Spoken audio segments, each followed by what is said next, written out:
ગુજરાતનો આવાજ।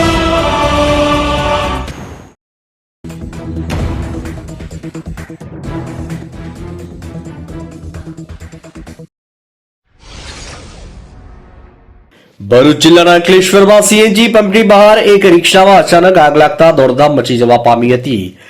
સદનસીબે જાનહાની ટળી જતા લોકોએ હાશકાર અનુભવ્યો। ભરૂચના અંકલેશ્વર સ્થિત સીએનજી પંપની બહાર એક રિક્ષામાં અચાનક આગ ભભૂકી ઉઠતા અફરાતફરી સાથે દોડધામ મચી ગઈ। પ્રાપ્ત માહિતી અનુસાર અંકલેશ્વરની વાલિયા ચોકડી નજીક આવેલા સીએનજી પંપ બહાર એક રિક્ષામાં ધુમાડા સાથે અચાનક આગ લાગતા દોડધામ મચી ગઈ હતી। આગ ધીરે ધીરે રિક્ષામાં પ્રસરવા લાગી। એક સમયે રિક્ષા ચાલક સહિત સ્થાનિકોમાં ભયનો માહોલ છવાઈ ગયો।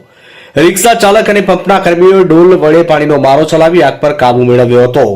જો કે રિક્ષા પંપની બહાર હોવાથી મોટી દુર્ઘટના બનતી અટકાવાઈ હતી, પરંતુ આગને કારણે રિક્ષા ચાલકને આર્થિક નુકસાન વેઠવાનો વારો આવ્યો હતો। અંકલેશ્વરથી અમારા પ્રતિનિધિનો રિપોર્ટ।